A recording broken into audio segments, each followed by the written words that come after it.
Peace. I just wanted to take a moment and just build a little bit about what me and one of my brothers was discussing the other day, and that is colloquialisms. Colloquialisms are just informal language. That look like my brother over there. Nah, he ain't walking like my brother. Colloquialisms are just informal language or phrases or words that are specific to a certain type of system, industry, religion, or culture. For example, if you're a short line cook in a restaurant, there's certain type of phrases or colloquialisms that you have within that industry that people on the outside wouldn't necessarily understand. Like if you use a term like over easy or hard or some different things like that, the people who work in that kitchen understand what that means. People that's not in that kitchen and they're not experienced or skilled in that particular industry, they may not know. It's the same way with people who are into computer programming. You have your own jargon and colloquialisms that go along with that particular industry, and it's the same way with people who, hustle or they out in the streets. There's certain type of phrases or terms or colloquialisms that's common to living in that particular world. Same way with religions, same way with cultures. Now, our culture, the nation of gods and earths, we have our own colloquialisms. We have our own language.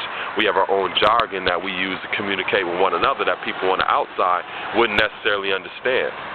And what we and the brother were discussing was a colloquialism or a phrase that is called, all right, bro, a colloquialism or a phrase that is, why is most asked by the 85, or why is a question that's most asked by the ignorant? And I just wanted to elaborate on what that means in part. First and foremost, when you look at the question, why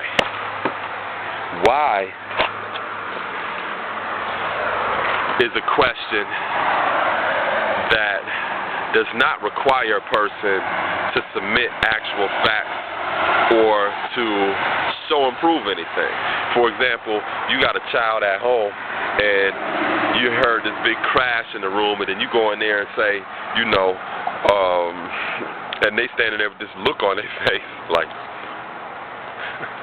and you say, why did you do that?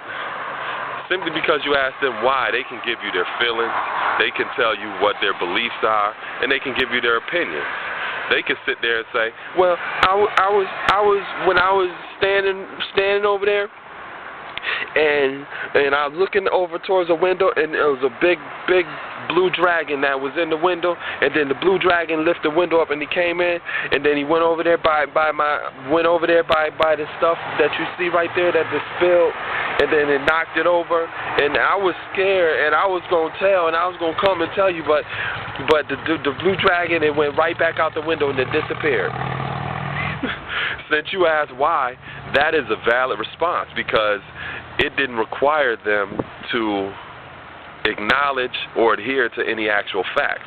What I mean by that is when you ask the questions how, where, when, who, and what, all of those questions require a person to submit actual facts. For example, if you're a supervisor or manager at work and you delegate some tasks to somebody and you say, well, by the end of the day, I want you to have this particular task done. And 8 hours later, you go back to the same employee and you find out what the progress or the status of that work is, and they say it didn't get done. Don't ask them why didn't they do it, because now you're giving them wiggle room.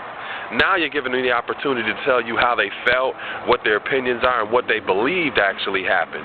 But if you were to ask that person, what were they doing with their time?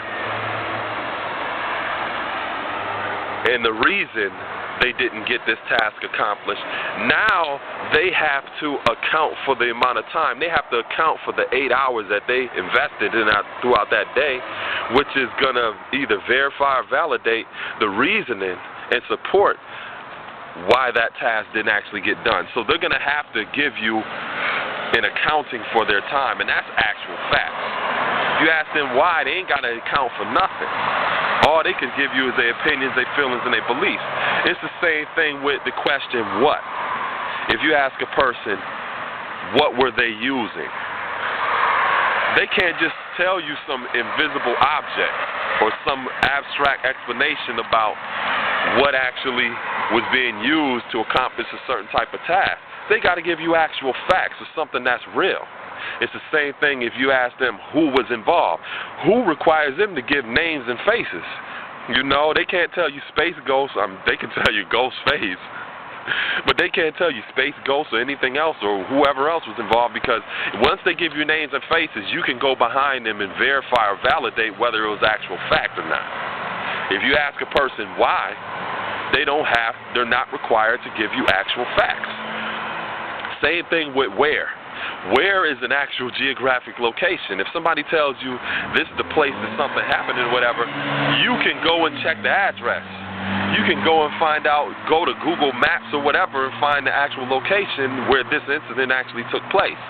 So when we say why is a question most asked by the 85, what we're talking about is when a person is consistently asking why, or we say why is a question most asked by the ignorant, a person who consistently asks why is the person that's putting themselves in a position where they ignore the actual facts, because the prefix to ignorant is ignore. So if you're constantly asking why and waiting for somebody to give you their opinions, their belief, and their feelings, and not requiring them to demonstrate or to submit actual facts, you are ignoring those actual facts, which means you are susceptible to being abused, being used, being easily led in the wrong direction, or for somebody to just tell you anything. So in our nation and in our cultural worldview, our foundation is knowledge, what you know, what you are actually aware of, and that foundation has an integrity that is supported by actual facts, not just what you feel, not just what you believe, and not what your opinion is. So when we communicate with one another, we don't put a lot of weight on why somebody did this or why somebody said that or why they did this, that, and the third, because we're not constantly asking that question. We're asking what? We're asking how. We're asking who, we're asking where, and we are asking when. And that's not to just say that asking the question why is negative, because sometimes it's important to ask people the question why just to see if they will willingly submit actual facts. Because when you ask where, what, how, when, and who, when a person gives you actual facts or they try to create some wiggle room to not give you actual facts, you are able to track the logic or the reasoning behind whatever they said or did, because it's going to be based upon what's real and what's actual. If a person's just giving you stuff that's based on opinions, feelings, and beliefs, you don't have no way of tracking whether or not it's substantiated by reality.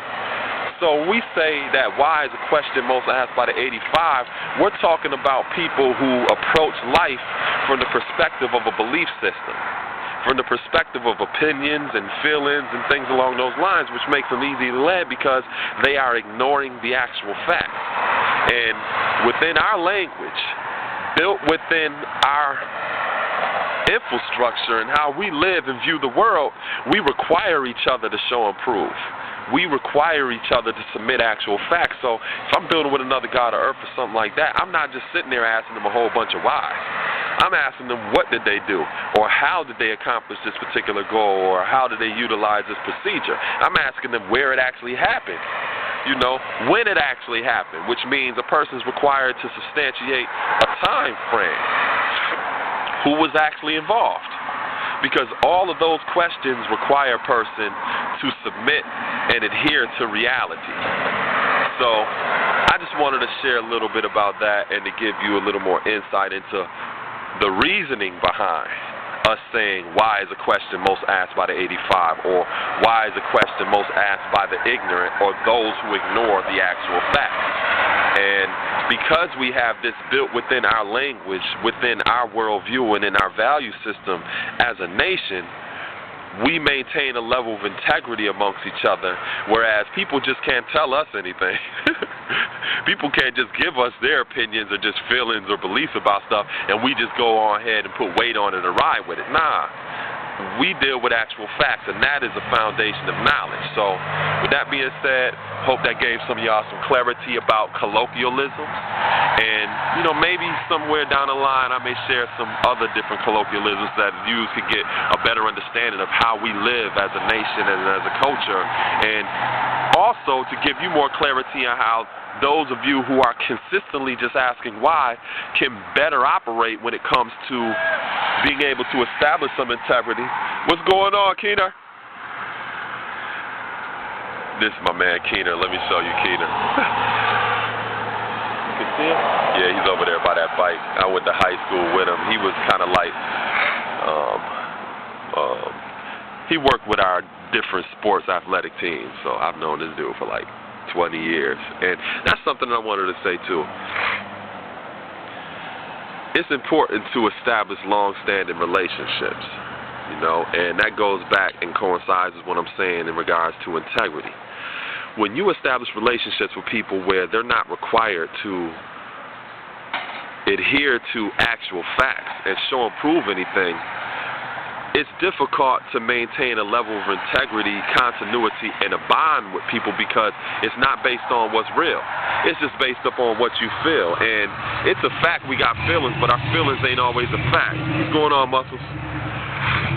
So, you know, this is somebody I've known for like 20 years, you know, and we deal with each other based upon what's real. And in order for you to have that level of integrity, to maintain those type of long-standing relationships and bonds, it has to be something that's based on what's actual.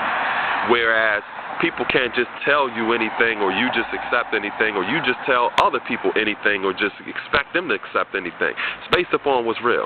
So, you know, I hope that gave some of you some clarity, and it helped empower, inspire, and educate you on how to better establish more of an integrity in the relationships that you have, where you're not just going for anything and just going on whatever people say or whatever you feel, believe, or your opinions are, but you're really requiring people, and you are adhering yourself to some actual standards in regards to what's real.